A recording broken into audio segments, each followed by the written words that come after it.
नमस्कार, आप देख रहे हैं हॉर्नबिल टीवी छत्तीसगढ़ की खबरों के हिंदी बुलेटिन अमर छत्तीसगढ़ में। मैं माही आपका स्वागत करती हूँ। छत्तीसगढ़ विधानसभा में आज एक अहम मुद्दे पर जोरदार चर्चा देखने को मिली। 14वें दिन की कार्यवाही के दौरान मुख्यमंत्री विष्णुदेव साय ने धर्म स्वातंत्र्य विधेयक को लेकर बड़ा बयान दिया। उन्होंने साफ शब्दों में कहा कि यह कानून किसी धर्म के खिलाफ नहीं, बल्कि जबरन, लालच या प्रलोभन देकर कराए जा रहे धर्म परिवर्तन को रोकने के लिए लाया गया है। मुख्यमंत्री ने बताया कि सरकार का मकसद लोगों की आस्था की रक्षा करना है, न कि उनकी स्वतंत्रता को सीमित करना। नई व्यवस्था के तहत अब धर्म परिवर्तन करने वाले व्यक्ति को पहले अधिकृत अधिकारी को इसकी सूचना देनी होगी। इसके बाद 1 सप्ताह के भीतर नोटिस जारी किया जाएगा और संबंधित अधिकारी 1 महीने के अंदर पूरे मामले की गहराई से जांच करेंगे।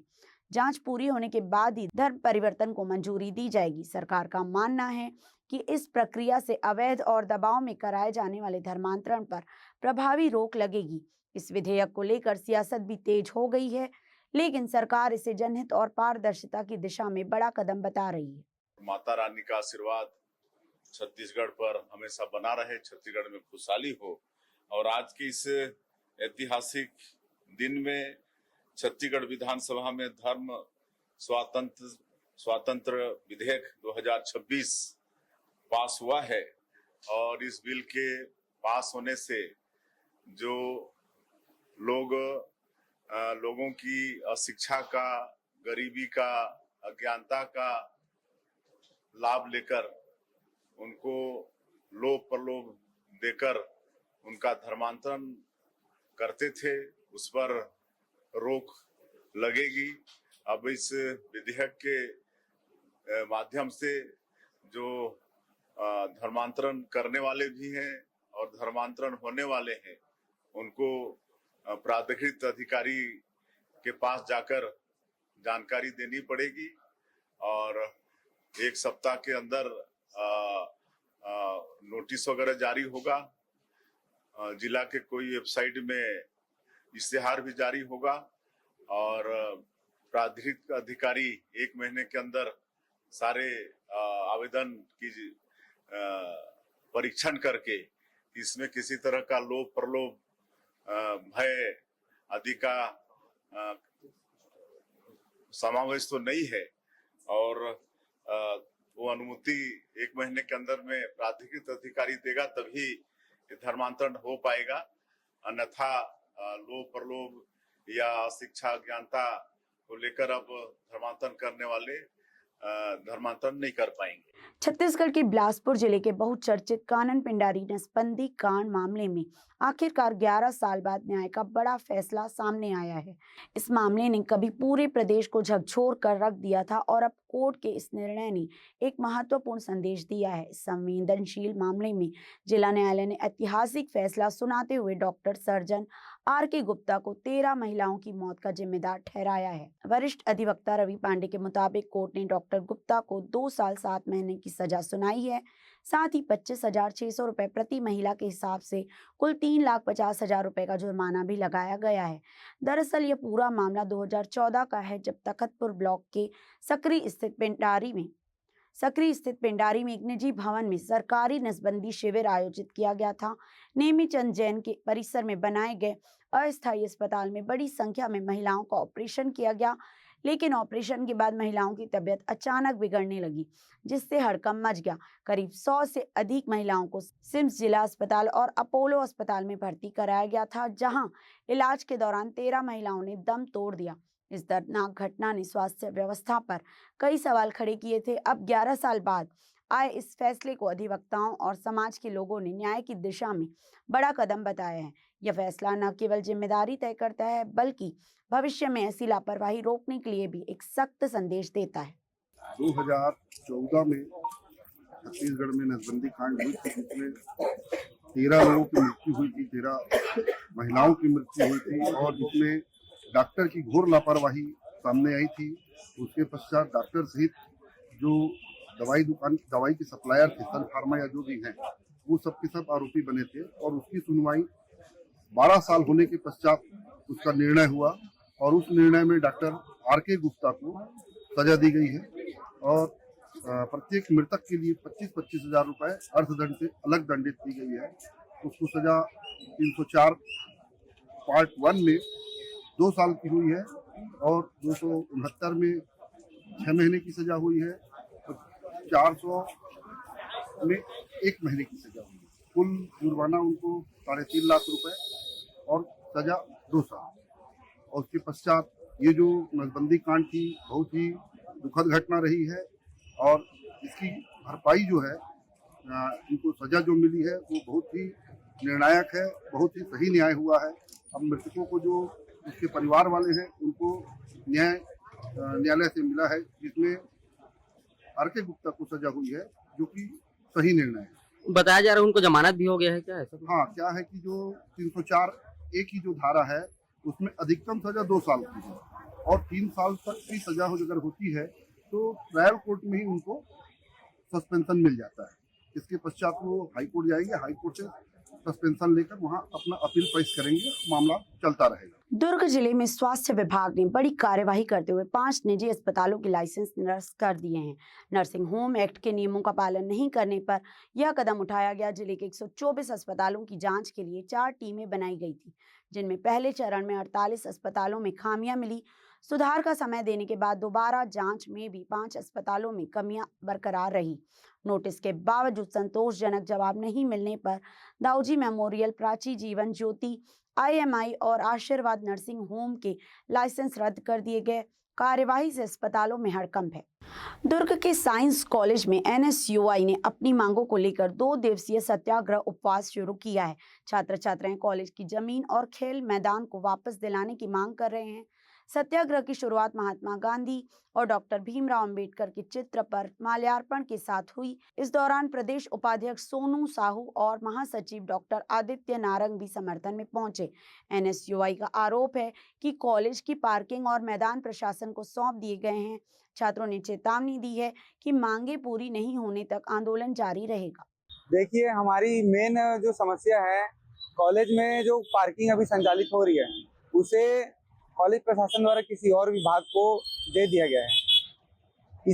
जिसको लेकर हमने कई बार प्राचार्य महोदय को ज्ञापन के माध्यम से अवगत कराया था कि ये कॉलेज के पास रहने दे, लेकिन प्राचार्य महोदय का ये कहना है कि अगर मैं दे रहा हूँ जमीन तो आप लोग को क्या दिक्कत है, आप लोग कौन है तो बोलना। आने वाले समय में छात्रों को बहुत बड़ी समस्या का सामना करना पड़ सकता है, क्योंकि पार्किंग अभी रहते हुए अगर कॉलेज में एग्जाम हो जाता है तो गाड़ी रखने के लिए सुविधा नहीं रहता।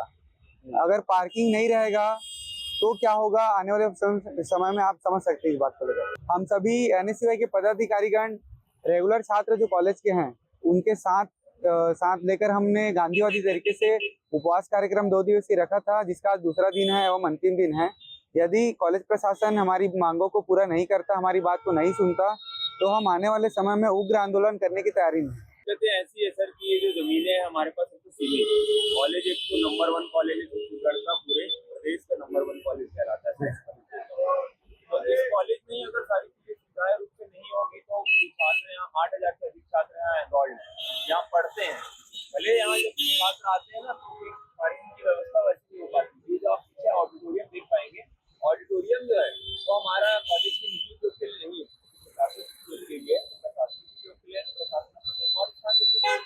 हमारी ही जमीन को खाए ले रहे। हम जैसे कि कहते हैं कि हमारे लिए नया शिक्षा लाइए।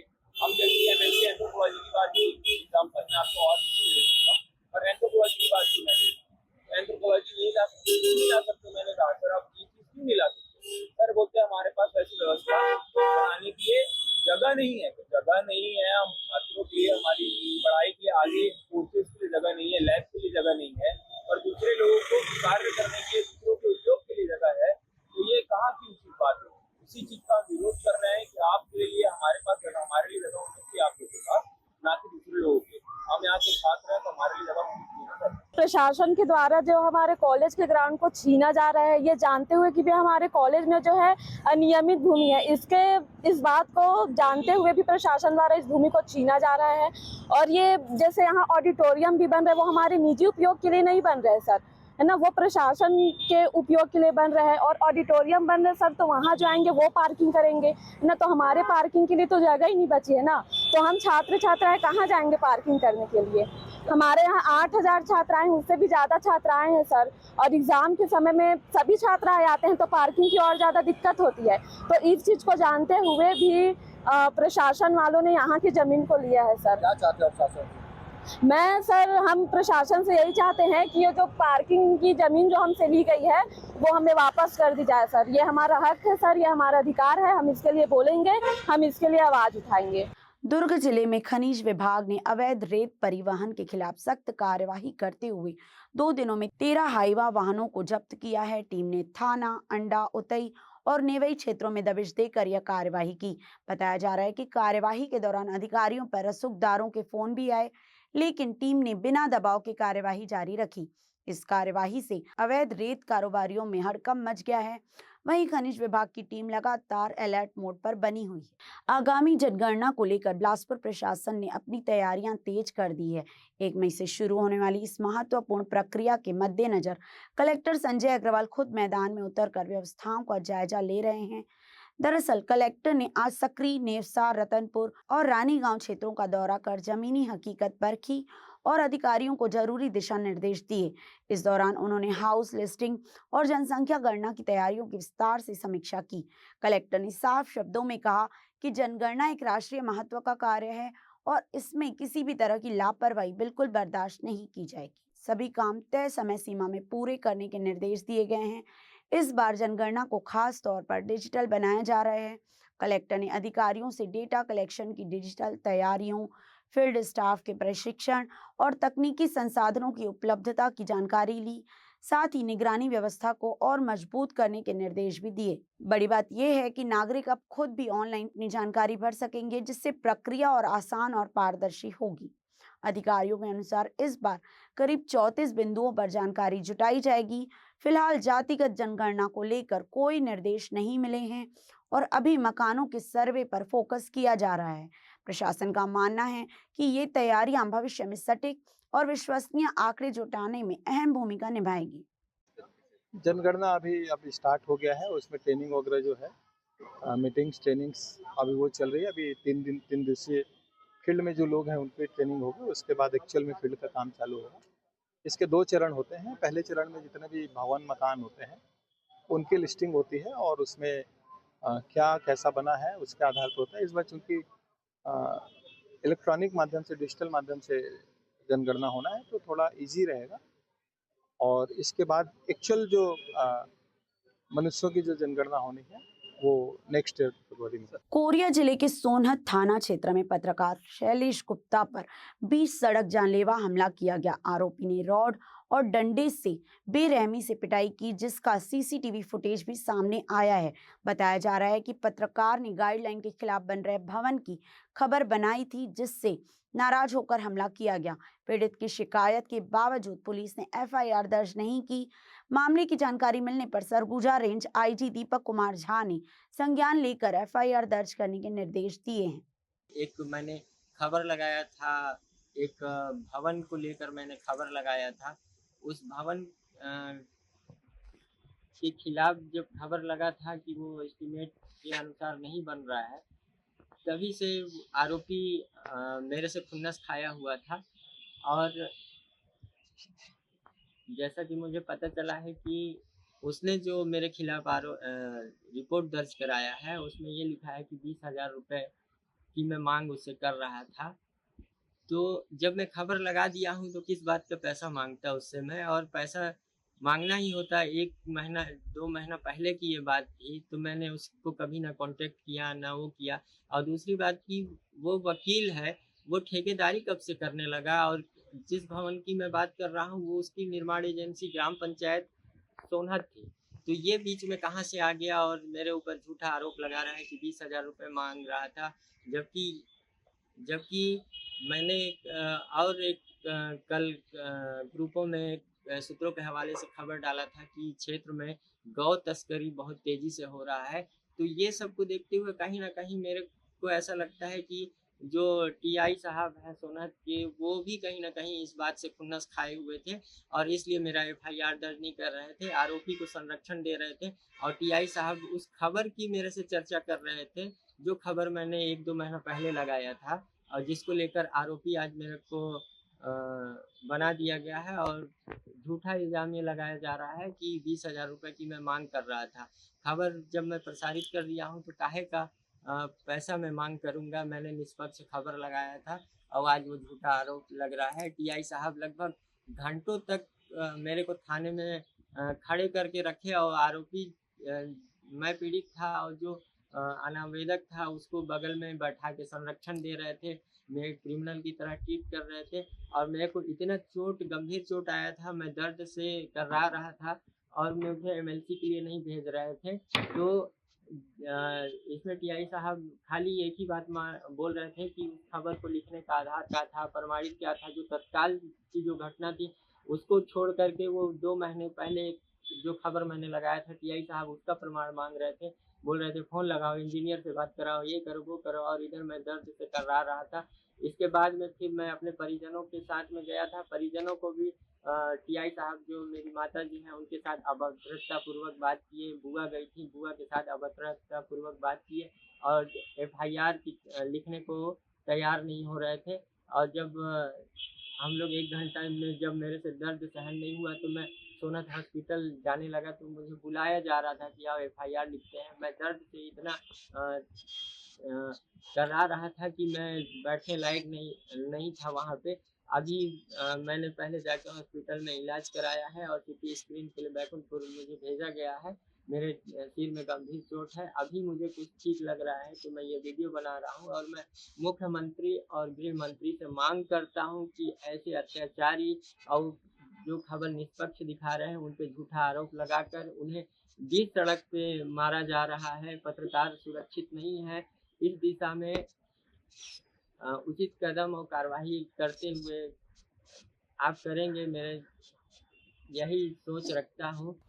रायगढ़ जिले के तमनार क्षेत्र के आमा घाट में अफीम की अवैध खेती का मामला सामने आया है। सूचना मिलते ही तमनार पुलिस मौके पर पहुंचकर जांच में जुट गई है। मामले की गंभीरता को देखते हुए एसएसपी शशि मोहन सिंह भी मौके के लिए रवाना हो गए हैं। सूत्रों के अनुसार पुलिस ने एक आरोपी को हिरासत में लिया है। फिलहाल पूरे मामले की जाँच जारी है और जल्द ही पुलिस इस अवैध खेती से जुड़े नेटवर्क का खुलासा कर सकती है। पुलिस को मुखबिर से सूचना मिली कि इस इलाके में आमा घाट के इस गोपनीय तरीके से यहाँ पर अफीम की खेती की जा रही है। थाना प्रभारी पूंजी पथरा और तमनार इनकी टीम के द्वारा यहाँ पर कल शाम से ही मुखबिर की सूचना को तस्दीक करने के लिए यहाँ पर ये लोग आए और रात में जो व्यक्ति मार्शल सांगा है जो कि सुषमा खलको का ये मायका है और ये अपने ससुराल में पिछले 10-12 सालों से रह रहा है। झारखंड से आके खूंटी जिले का रहने वाला है।